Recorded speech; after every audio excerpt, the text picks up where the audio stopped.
Oh my god, it's beautiful. We have everything we've ever needed. Everything we've ever wanted. So much netherite. Have you ever seen this much nether? What? No. No. It was a dream. It was a dream. No! Before we get started, a large portion of my viewers are currently unsubscribed. So if you like what you see and you enjoy my videos, consider subscribing. It's completely free and you'll even be notified whenever I upload a video. The smell of a new day. Yep, I think I know what we're doing today. As you can see, I've been incredibly busy. Been doing some AFK fishing, as you know, getting some stuff smelted. We're building today, but more importantly, a new snapshot came out today that's making this guy a little bit more useful. We've just got to grab the Fortune 3, which I know you're probably wondering, System Z, why in the world would you waste this enchantment on this diamond hoe? Well, the simple answer is I can't, because apparently, oh, it does work, there we go.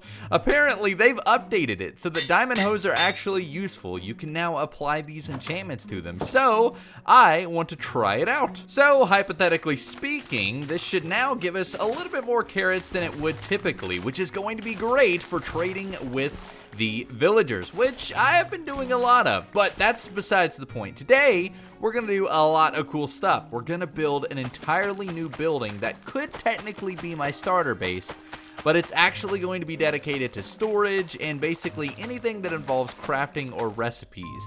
You know, that actually did give me quite a bit of carrots, but I guess I didn't really do a good comparison, so we'll really never know if this was actually a worth it enchantment. Now, back to talking about the building. I've actually been collecting quite a bit of amount of resources that are going to allow us to build this structure swiftly.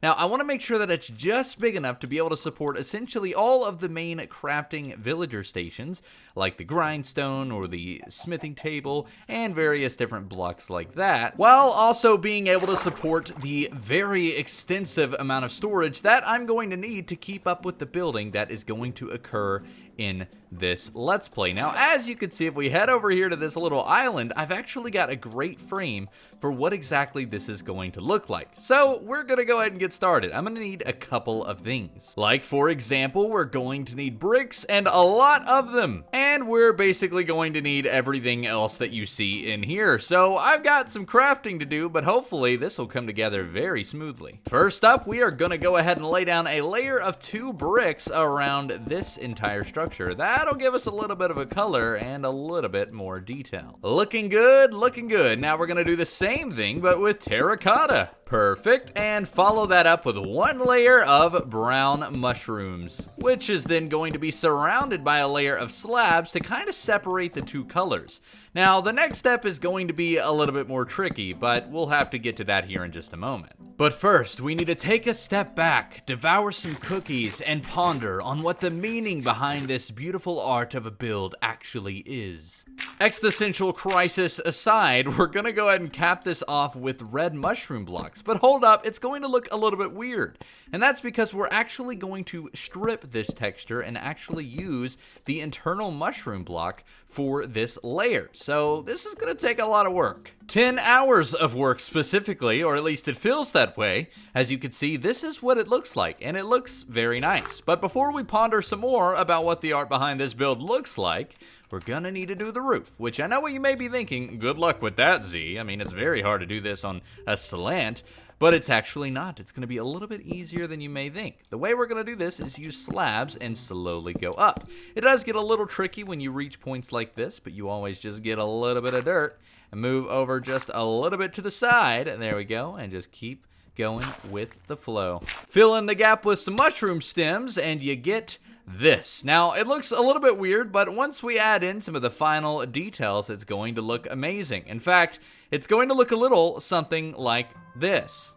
In fact, I think it looks really good. As you can see, we've got some nice outlines that are perfectly dividing up the color shades in this particular build. I've also added a nice front door, and if we go around the corner, we've got a fantastic furnace. I mean, this just looks fantastic, and we've even got blast furnaces. I've got some really cool ideas, but now I need to start working on the interior, which we've got spiders. As you can see, it's a little bit infested. Come down, little guy. I'm gonna try and clean this place up, probably go furniture shopping, and see what I can do with all of this amazing space. Ooh, spooky noises. Come on, spider, get down. Get down from there. I've been to Minecraft, and I've gotten a couple of pieces of furniture, but mainly I need to grab some of these workstations from our main base. Now, one of the best things about the recent snapshot, by the way, which we're about to explore some of the other features, the smithing table now has a use. If we go ahead and open this up, this is how you actually create netherite tools now. So the last episode is outdated, which is amazing. Wow, this place is looking amazing. I mean, just look at the way this looks as we approach to it. Now, I am gonna have to figure out a way to make a pathway. There is an area over there. Oh, it's raining, let's get inside.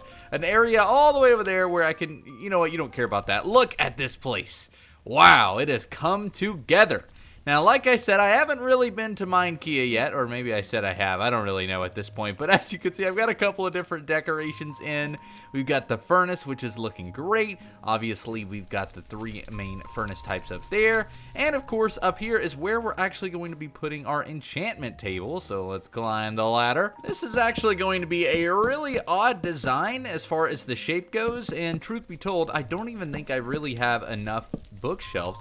Never mind, got it right on the dot. That's perfect. And if we place that there, we should be good. I wish I could test this. Let's see if that works. And it looks like we have got 30 levels, which is perfect. Now, I don't really need to enchant that. Obviously, we are good. Now, I'm going to put a couple of other decorations up here, mainly hay bales, just to store them. And as you can see, we've got plenty of lecterns. I've got a couple of other things going down here and generally all over the place. My goal is to make sure that literally all of the crafting stations, like the grindstone and the stone cutter and smithing table, and you get the point, are all over the place. I want this to be the perfect survival shelter, or at least shed. This is our ultimate workstation.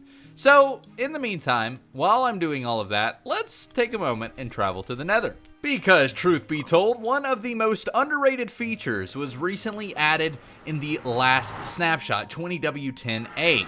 And that, of course, is adding sounds and ambient, I guess, life to the nether. Now, when I read that, it really just kind of went over my head. But when I jumped in the nether, I mean, listen. Wow. This place sounds absolutely amazing. Oh, geez. Of course I've come here without my gold. Oh, man, I always forget. I'm the worst survival player ever. Well, I'd say we handled that pretty well. Anyways, the sounds change depending on the biome that you're in. Now, I'm probably going to make a video showcasing this, so for now, we're not going to go exploring around the nether or anything. I just wanted to show you because, to be honest, this is amazing, and I would love to see more ambient sounds like wind blowing or birds chirping in the overworld. It would genuinely add so much to the game. Alright, we gotta find a way to get back over there without alerting this piglin, because I'm not wearing any gold at the moment. You know, while I'm in the nether, I may as well use this as a time to look for ancient debris, because, I mean, why not? And look how quickly this mines. This is going to be incredibly easy. There we go. First bunch has been found, and we got 2 pieces. But you know what? That's not bad. Not bad at all. And honestly, it mines super quickly.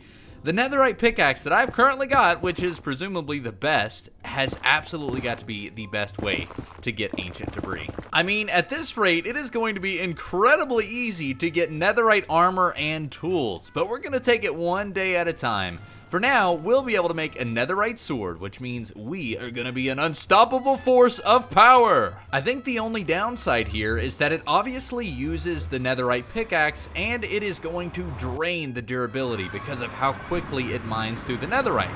Now, I do have mending, so realistically that won't be an issue, but don't worry, because I've actually got a really cool plan at how we are going to obliterate the nether and find all of the ancient debris. But of course, you're just gonna have to stay tuned. And now for my favorite part, turning this ancient debris into the good stuff. We're gonna get ourselves a netherite sword. But first, we're probably gonna need one of those because I don't have one in here yet, but nevertheless, I will have it by the end of the episode. All right, so now that we've got the netherite scrap, we can go ahead and make ourselves the netherite ingot using the recipe we learned before, the netherite gold donut. And of course, applying it, which does not work because you need the smithing table, which fortunately I've got right here. This is perfect considering this just happened in the snapshot, so we can see exactly how this is going to work. There we go. Oh wait, it actually keeps the enchantments now. That is amazing. So we've got a sharpness 4, knockback 2 netherite sword, and it also kept the durability, meaning we cannot do the trick from before. But you know what? I'm not complaining. We now have a netherite sword and a netherite pickaxe on episode 3. And with that brings the end of the episode. But don't worry, we are going to check out the final product of the amazing new workshop. But first, I wanted to show you the landscaping that I've done. As you can see, it is really coming together. I've got some really cool ideas as well. Obviously, I'm going to have some custom trees. I also want to have a waterfall that flows down here, as well as a tree in the center. This area is going to be really cool. And now that we've got this, we're going to be able to make this one a little bit more of a home, or at least something cool. But honestly, I don't even know if we'll ever be able to do anything that tops this place. I mean, genuinely, just take a look around. This is probably one of the best builds I have ever done in a Let's Play. It is extremely resourceful. The way that it uses the space is spectacular. Sure, I originally intended for this to be a storage building with a little bit more storage, but I mean, this honestly works for what I intend on doing. I mean, we can have some storage back at our main base for a little while, but honestly, this is going to be perfect for getting started in this world. As you can see, we've got barrels, we've got looms hidden in here, which is great. We've got a sawmill, and we've even got a really cool decoration around the back. As you can see, it actually appears as though wood is being kind of piped into the building through the side here, which is actually cut down. That is really cool. And then, of course, when we go upstairs, we've even got the enchantment table, which I think looks awesome. We've also got some hay bale storage, which I know it's definitely not efficient, but it works. Of course, our furnaces and all of that good stuff. And finally, the smithing table, the anvil, and the grindstone. So we basically have every important table other than the cartography table and the Fletcher table, but that's fine. That's fine. Let's forget about that. I think this all came together very nicely. I've got some more decoration plans for around the corner here, but for now, that is going to do it for today. We've even got a back door. Check that out. Oh, man. So that being said, let me know what you think of this build and whether or not I should keep building in this style, because honestly, I really enjoy this style. I've recently been practicing and doing all kinds of stuff with it.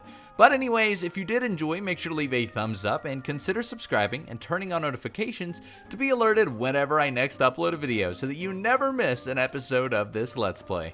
That being said, my name has been System Z. You guys have been awesome, and I'll see you in the next one. Thanks for watching.